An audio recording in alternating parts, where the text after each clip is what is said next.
But if we help even just one child out, we keep one from taking their life. We help one heal from a debilitating disease. We help one never go to bed hungry again. We help one find a stable home. We help one realize their dreams of becoming a rock star, rapper, teacher, doctor, lawyer, and yes, a bull rider. We have succeeded. And to me, there should be no price tag for achieving those kinds of outcomes.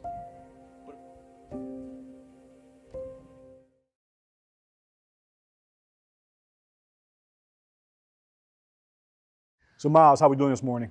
I'm doing well. It's actually technically afternoon in Raleigh, North Carolina, downtown. We're in Union Station. For our viewers, who's Miles? Okay, quick question. Are we actually going, or is this like Yeah, checking mics? Are we on? Yeah, we recording. We can start over. Yep, sorry. And remember, Alex is supposed to do the... this is it. Oh, yeah. So, Okay. Miles, good afternoon.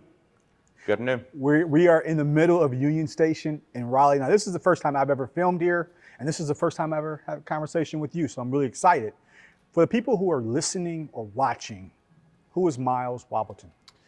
Well, number one, I would say thanks for having me on the show.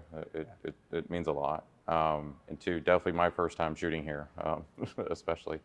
I would say, Miles is a proud native Eastern North Carolinian, the son of a public school teacher assistant and a blue collar, Teamsters UPS mechanic, through and through North Carolina. And I bleed a very beautiful Carolina blue as a proud alum.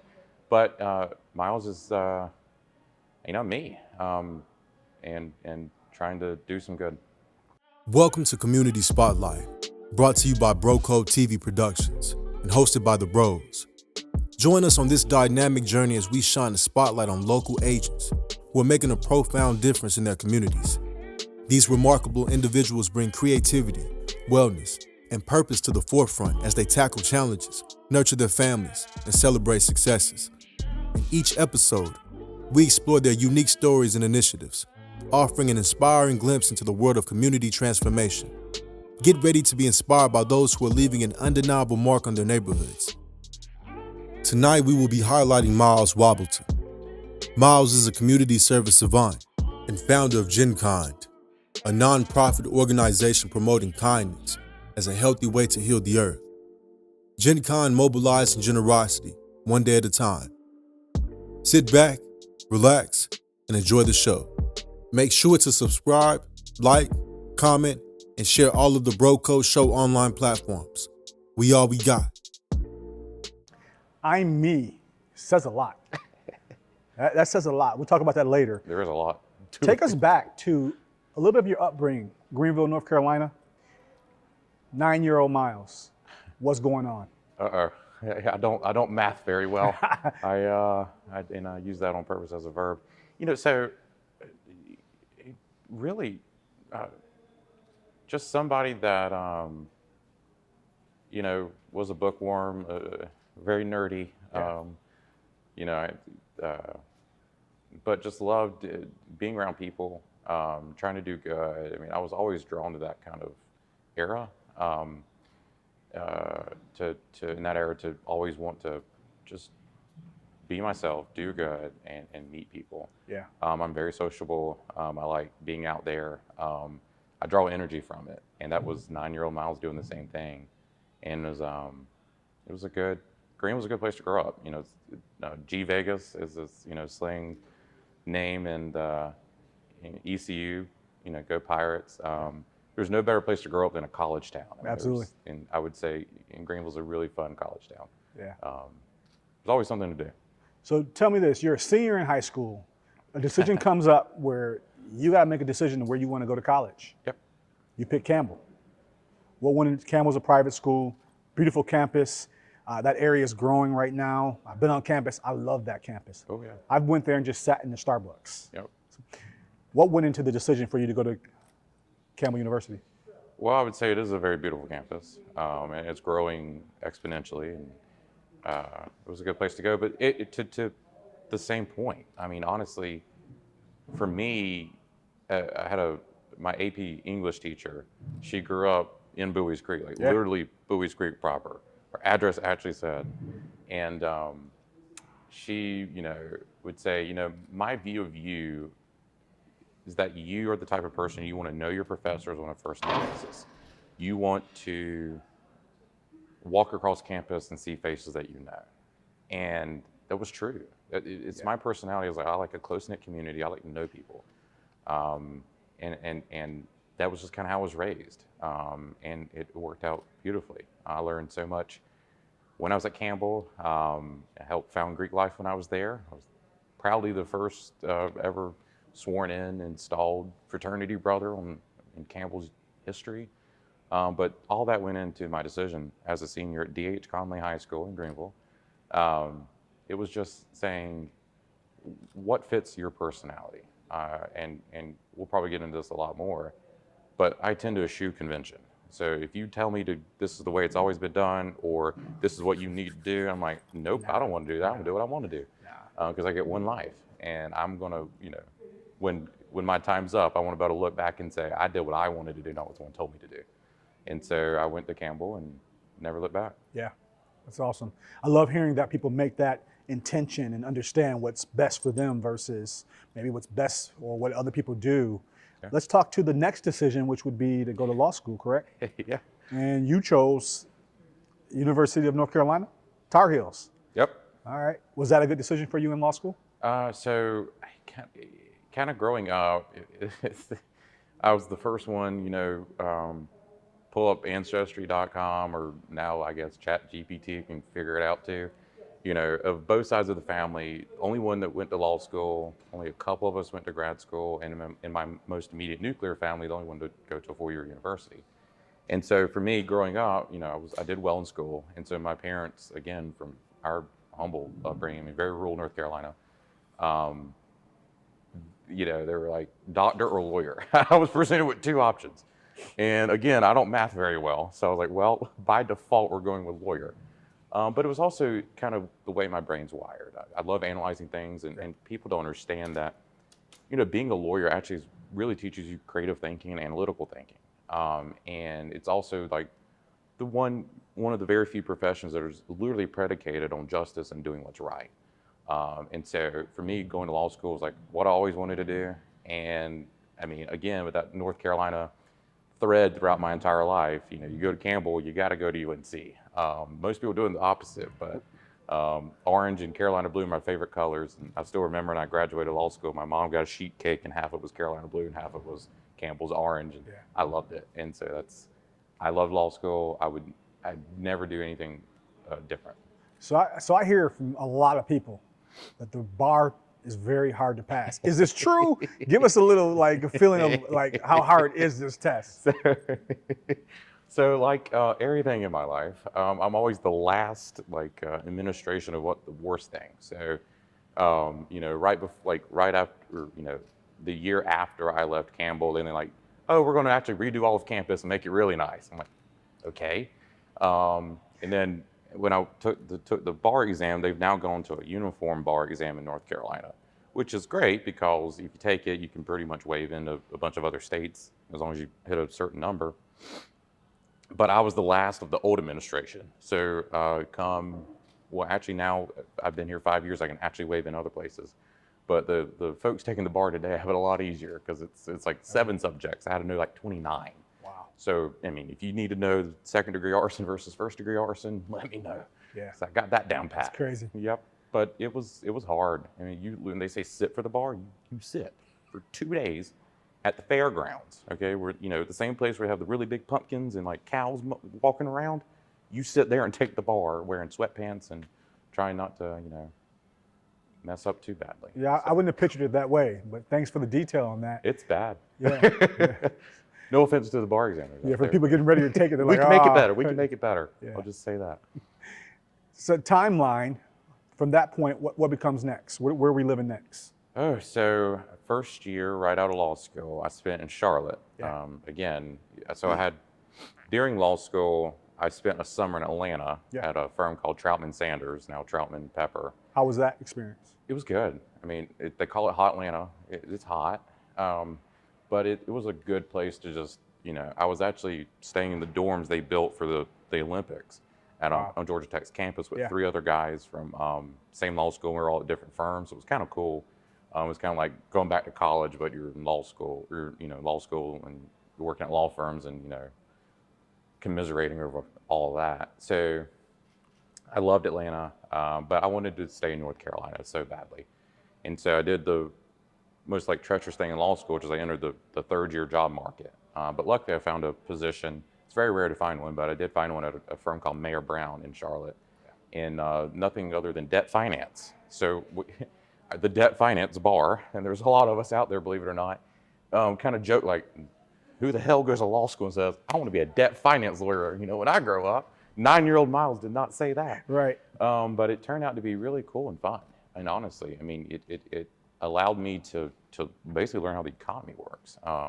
Every project built in America is built with debt. So it really helped teach me all of that. And it was a good experience in Charlotte. It's a good place. Did you grow up, while you bring up money and economics, did you grow up with a grasp or a conversation at the table with your family about money?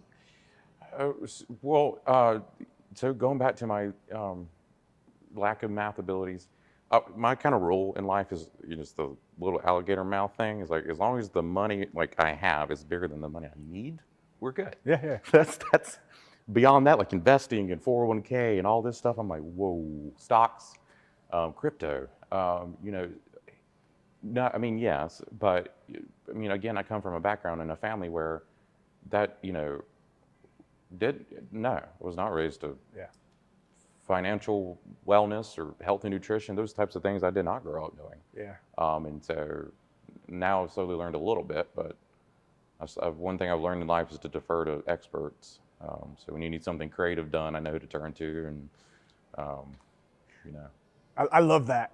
So many people try to do everything. Yep. I've found some things that not only do I not like doing, but that I can outsource and be great at what I do. Yep. So I love that. So we're in Charlotte, we stay there.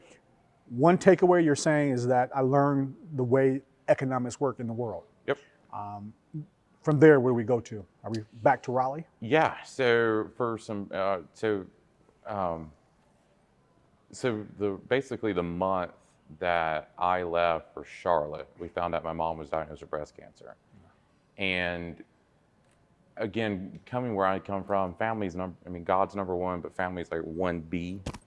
There's a close, they need to battle out, and so I knew I wanted to come back pretty quickly. In the legal profession, I was at one of those big firms. It's like the umbrella corp, kind of concept. You don't really know what they're up to, but they're everywhere.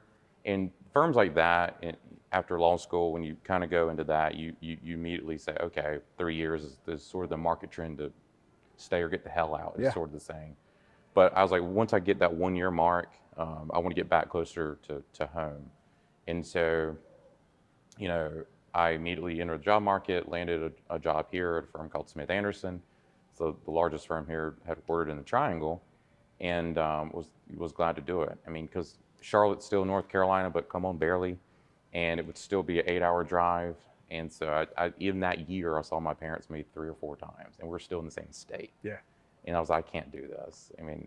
I just can't. I got to be closer to home. So I came to Raleigh and continued working in the ivory tower law firm world, but a lot closer to home. So I read that there's some other things you do. There's other passions you have. Speak to us a little bit about the mission of your organization. Yeah, so flash forward a few years after working at Smith Anderson here, and I was legal profession's great and all, but I wanted to go feed the passion of mine that says, hey, I want to do some good. I want to change the world. That was always been, inside of me, who I am. My DNA, there's the C's, the A's, the T's, and G's, but then there's do good on the next, chromosome. And I probably messed all that up. But, I immediately said, I want to go found my own nonprofit to do some good. And so that's what I did. Was there a time where, let me ask you this. When did you know that was who you were or passion for you and doing good? Because some people know it, some people never do it. But at some point, you must have realized at a younger age that that's something you wanted to do in your life. Yeah, so I would say I'm a big pop culture kind of person. So I'm going to name a lot of stuff in this and quote a lot of things. Please. But the actual kind of idea for my nonprofit called Gen Kind, it came from the movie Hancock. Will Smith was playing an alcoholic superhero. Yeah. Jason Bateman's character was a PR guy. And he had a concept that was called All Heart. And it was just, can you get companies to display a logo, a heart-shaped logo, that says, we do good. And that was it.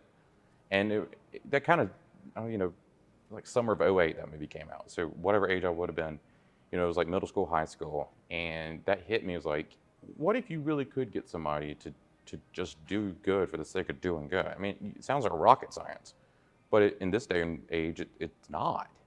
And so I immediately said, let's do something back then. And now I figured out what I was meant to do. It's this. But that was day one. So if somebody was a day in a life, what are some of the things that, I know you're really big on partnership, but what are some of the things that you would be doing on a daily basis with your mission? Yeah, so, Gen Kind, it's stylized after Gen Z, Gen Alpha, it kind of goes after the concept of a generation and puts it on its head, right? So we're born into generations typically, right? It's defined by dates on a calendar and a birth date. But Gen Kind says, no, whether you're 8 to 80, you can be a part of this by being kind and doing good. And so what we do is essentially, and our mission is to fund the needs of America's youth by inspiring a movement of creative generosity. And we kind of do that by sort of two buckets of kind of everything that we do.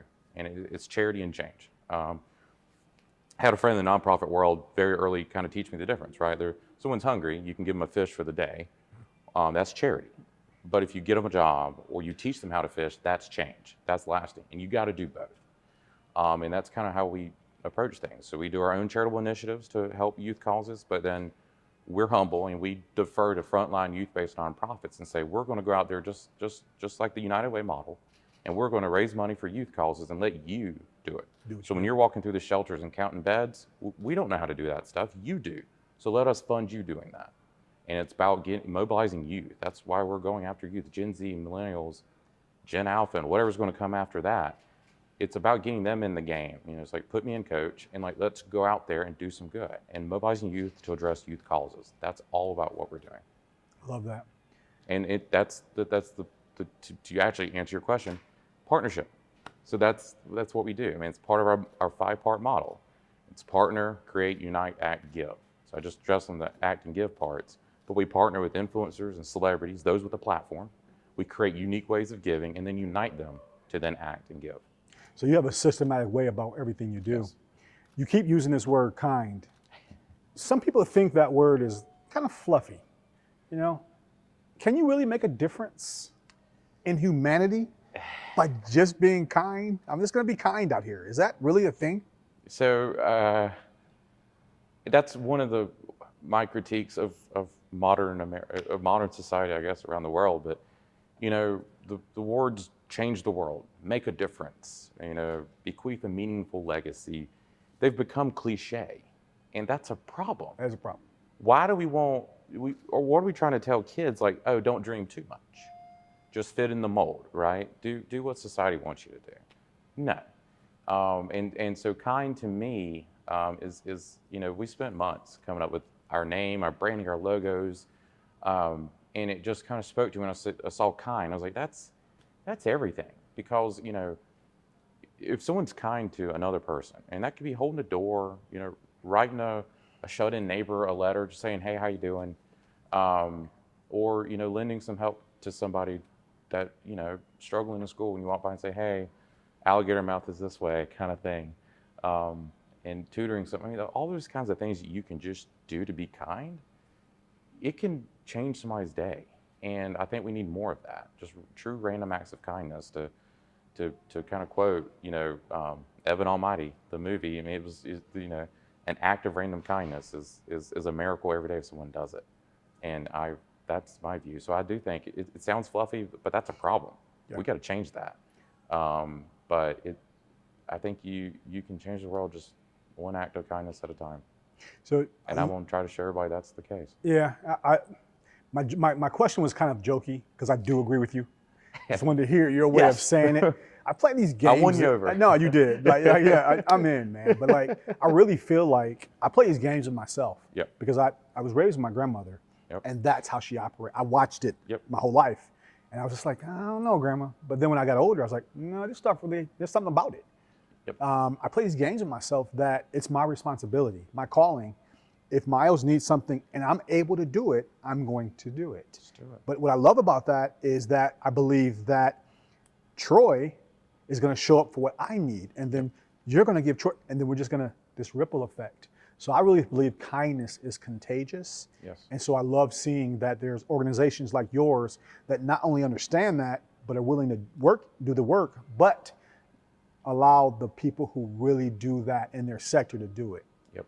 And so I love all of that. Talk to me about some challenges. Nonprofit work, for those that don't know, it's not for the faint of heart. You do. I was going to say that. Oh yeah, it's not. It's 24/7. You know. So, what are some of the challenges that you've faced building your nonprofit? So, well, you don't have enough time, but be the bro code, not show, but volumes. At least a trilogy here. I would say, I mean, the number one issue for nonprofit world writ large is funding. It just always is. It comes down to money. Yeah. And it's and there's also part of that is there's a lot of misconceptions out there about nonprofits. They think once you get your 501c3 status from the IRS, it's just row down the river, we'll be fine. No. Nonprofits have the same bills a for-profit entity does, okay? They don't get a discount on their electricity from Duke Energy.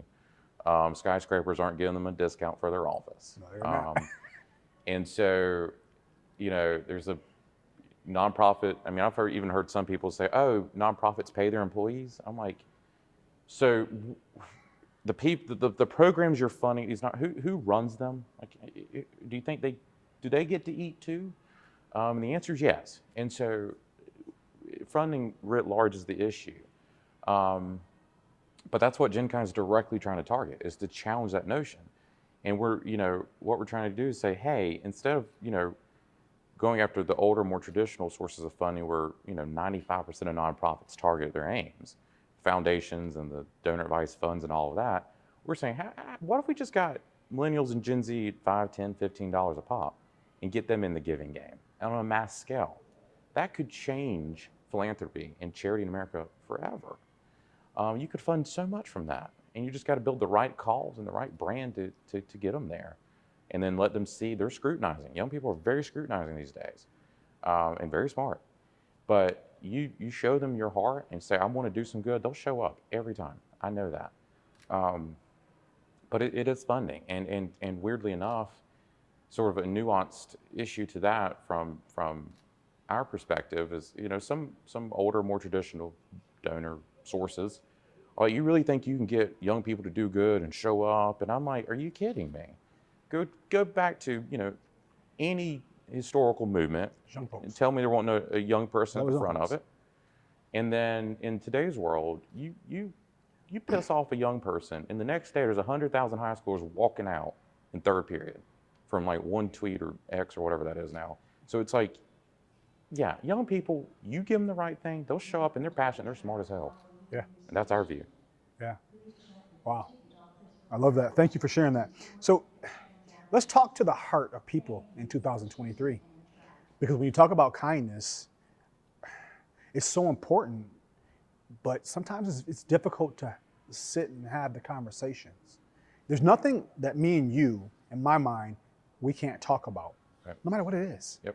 But I find that it's hard to be kind if we don't listen to each other, if we don't have the conversations, Yep, if we don't forgive each other, if we don't show up for one another. So if you could speak to that, how do you feel about that? I mean, no one lives on an island in society. Or some, I guess, technically do, but you know, you're not alone in a lot of ways. And so, you know, one of my bits of advice for young people, anybody trying to do their own thing, is always find your people. Find the people that, to me, those are my besties that I can text middle of the night. I need anything, they're there to show up. Coming. And so it sort of goes to that point, which is saying, we all got to help each other. You got to depend on each other. That's very important. So find your people. That could be your family. That could be your besties. That could be your neighbor that you talk to, you know, every afternoon on the front porch. Yeah. You find those people because they're going to show you that you need other people and you can help each other, as we've been talking about.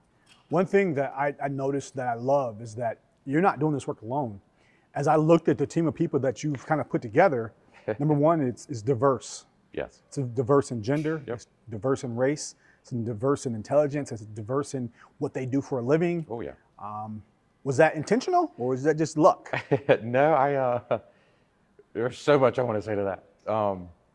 The one thing I can do is bring people together and under the banner of doing good, the banner of Gen Kind. Yeah.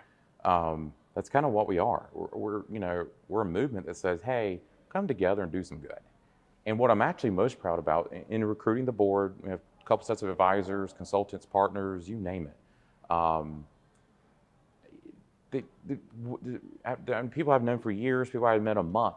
As soon as I told them my vision, mission, my heart, they're like, you sign me up, whatever you need. And I think that is crucial for people to understand is when you need people, they'll show up and they're willing to do good. I mean, I'm talking about people who, you know, their buildings in the skyline with their name on it. And we give a lot of, you know, pressure in society and public to people like that, but they actually do want to do good. You know, go ask all the hospitals with wings named after these people. If they walked away, you know, Wake Med right now and UNC Health are trying to build mental health hospitals, they wouldn't be able to do it without kind people like that, people who are stepping up.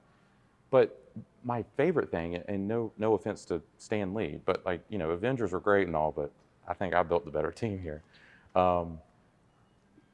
Most of the people on my board, most of the people that are advisors, have never been on a board before. They don't understand nonprofit world, but they were there for me. They said, I back you no matter what you do, because I know your heart. But that's the whole point of Gen Kind, is getting new people into the game. See, you're a maverick. Let's just, I got to jump in this real quick. You're a maverick. Okay. And so No. I could just see you not building a normal board where it's that's cookie fair. cutter, right? Yep, no. No, I'm not going to do that. Nope. I'm going to get people who have the same heart. Yep, We'll figure out the nonprofits. We can read a manual, yep, right? But do they have the heart for this work? Yep. Because we don't need people checking boxes. yep, There's lives at stake. yep. So do they have the heart for that kind of work? That's what when I saw your board, that's what I gathered, right? And I know a lot of these people, so that I was like, oh, I see. Oh, I know why. Oh, There's some cool people. it is some cool people. But yeah, I mean, to your point, it's actually kind of true that I think it's sort of one of my kind of critiques of the nonprofit community is they kind of keep hiring the same people. Like, oh, you worked at United Way for 30 years. I want you now to come to our foundation. It's like, well, what about a Bernie 16, fundraiser? They know how to get small dollar donors and keep them in the game. That's who I want to hire for my fundraising. So I really believe in cross industry, cross sector experience. You know, and to a small point to that, just a small anecdote, which I'll do this nonstop, by the way. You know, when I was hiring at law firms, you know, I'd have people in the hiring committee saying, oh, what, were you on the top law review journal? And, you know, what prestigious law firm? The minute you passed a decent GPA in my book, I'm like, you're good. You're in. You know how to read. Anything else I can teach you. 100%. But they're like, oh, I was on the dance team at Michigan State. I'm like, tell me more about that. Like, because you know what that tells me? Yeah. You know how to show up on schedule. Yep. You know how to be on it. You're a team player. You're disciplined. You know how to work and handle a lot of stuff. Yeah. So that's why I recruit people. There's a few people that were traditional nonprofit. You have to have them. But I was like, hey, you're in private equity. You're smart. Like, come join the team. So I wish more people built things like that from that way versus the old way of doing things. Yep. So shout out to you for that. I'm not asking you to give everything you've earned, Right. but just a little. You imagine if everybody does that, I how know. much easier the lift is for people like you, Yep. because everybody's lending a hand, right? And it's not always financial. It could be time. It could Yep. it could be Time, encouragement. talent, treasure, all the above, or think of Yes. something else. Whatever it is. Do something. Yeah, I love that. I love that. Earlier, you brought up the word wellness, and you said that wasn't a conversation in your home either, which makes sense. Back then, we didn't talk about it. How do you prioritize your wellness? Because that's something big on the Bro Code. We really want to lean into, as men, we're talking mental health, we're Yes. talking spiritual health, financial health, physical health, all of it, community health. Yes. How do you prioritize your wellness? So for a while I didn't. You know, the firms I was working at, you know, you'd be working 10, 11, 12 hours, you know, billing, and you don't include non-billing in that. You'd, you know, I'd come home, eat late night, you know, go to bed, wake right up, do it again, do it again, do it again. And this is including Saturday, Sunday, every holiday you can think of, your own birthday and everybody else's. There's no time off. And I still kind of carried that. I think that kind of got ingrained in me. I do that now. I mean, last night I was at, you know, Firebirds eating dinner with my dad, you know, and I'm sitting here drinking my favorite dry martini and then proofing recruitment flyers for high schoolers. I mean, people thought I was a teacher grading papers. I'm like, oh God, this comment's got to move, y'all. I mean, in Oxford. And so prioritizing wellness for me has become just, Miles, take care of yourself.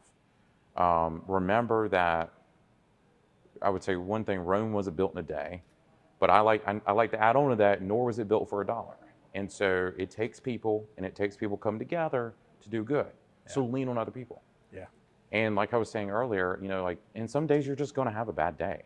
You got to take the L and bounce back, like Big Sean says. You got to just, some days when I just, you know, I'm like, you know what, I've had enough L's today. I'm going to go to a bar. I'm gonna have a couple drinks. I like that you just drop in this casual Big Sean reference. First of all, he's one of my favorite. You know, he's from my home state. But, oh, really? Yeah, Michigan. So, but like just to hear you just casually drop that in there, that's dope. I love that. Well, I mean, I'm a big music fan. I listen to it. That's what keeps me going. Talk about wellness, but it's really just remembering you're going to lose some days. Next day, you try again. Yeah. And it's the mental part of just holding myself to that. Yeah. And know that, and kind of what you said earlier. You know, I'm not alone in what I do. I have a board, advisors, consultants, but it's still a lonely road. Being an entrepreneur, you're never alone, but it's still lonely. Yes. And it's hard. But yes. What keeps me going is every time, you know, I see a youth in need, and that reminds me, like, that's what I'm doing. You got to keep your why in front of you foremost. Yeah. And if you do that, that gives you energy to keep going. Speaking of that, Andre Day, rise up again. I mean, sorry, I did it. Yeah, again. I love that. Yeah, that's great. No, that's great. Hey, I music. I should write music. There's a lot of people, Miles, out here struggling in the world. Some in silence. But if you could give them one piece of encouragement, what would you say to them? Wow. Oh, so much. One, call me. I'm happy to help.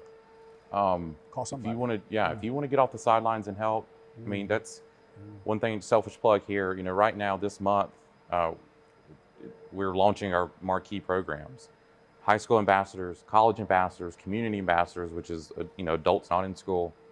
2 care programs for Greek life organizations and businesses to get in the giving game, and our influencers club for influencers and celebrities to join in. And all of that to say, come work with us, come do some good, and you'll see, you know, doing good always makes you feel better. And do that, but to really help us, that would be great, because we'll show you how fun and doing good can be. Give you something to do. Speak up, you know, never suffer in silence, because what you're going through, there's 20 other people sitting next to you doing the same.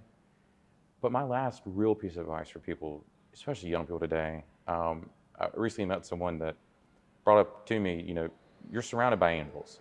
You don't know who they're going to be. They'll come when you need them most. Find your angels. Find the people that are really going to back you. They're there. They'll show up every time. Just know you're surrounded by angels. They may not look like you. They may not sound like you. They may not be from where you're from. Music choices may be different. Yep. And they still support you. Yep. 100%. I can just tell you, startup phase, entrepreneurs, it's really about chasing checks to pay in outstanding invoices. Let me add that adjective there.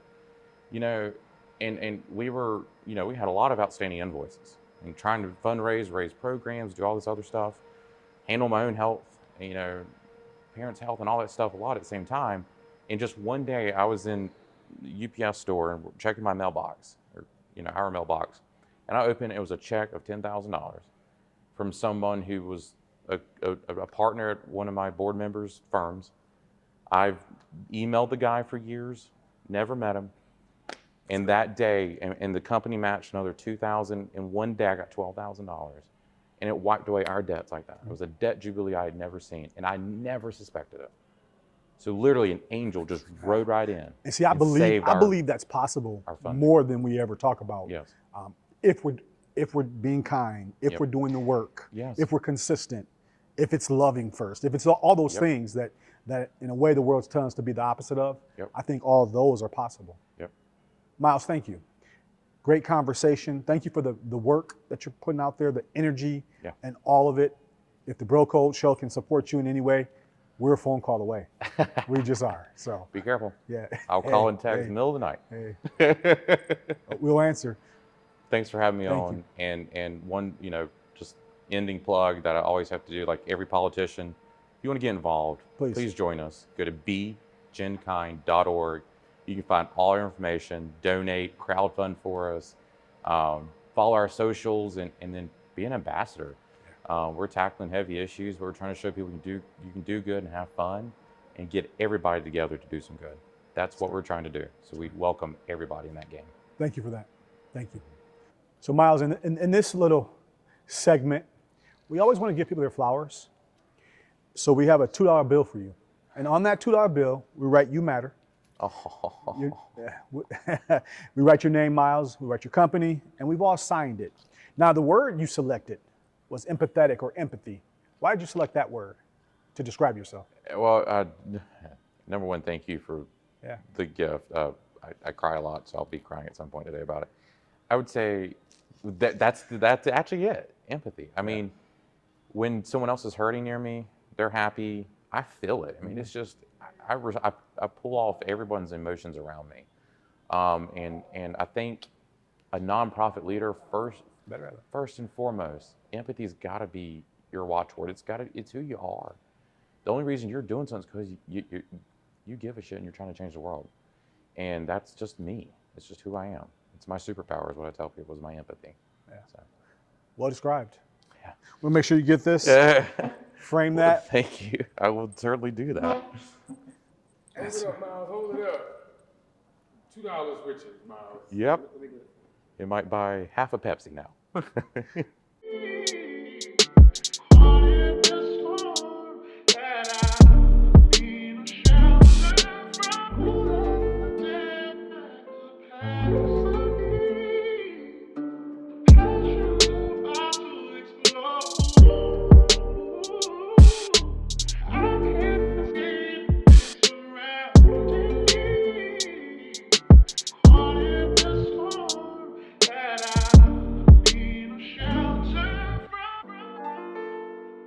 What's going on, kind sir? How you doing today? I'm doing well. How about yourself? Great. My name is Troy Jermaine Johnson. Tell the people who you are. I am Miles Wobbleton, and I am the proud founder of GenKind. Miles, you just got off the dopest TV show in North Carolina. It's called the Bro Code Show. North Carolina? Yeah, well, in the World? Excuse me. Excuse me. Hold on. Excuse me. Hold on, my bad. We had to blow it up. My bad. Thank you, Miles. Put some respect on our name. It's produced by Bro Code TV Productions. Tell us your experience. It's been great. I mean, the team is amazing. The name's more amazing, and the logo is amazing. Everything's amazing. And I actually said that in reverse order. No, the team's superb. And immediately I was like, we're trying to launch and get everything going. I'm like, I got to get on this show. I mean, they're everywhere and they're fun, and such my vibe. I like to do good and have fun, and I think that's y'all's vibe. Not trying to give you a new tagline or anything, but there you go. Thank you, Miles. Another one. So Gen Chi, stylized after Gen Z, Gen Alpha, a play on the names of generations, and with kind capitalized, because that's our calling card. That's our identifier. We are kind. We are a generation. We are Gen Kind.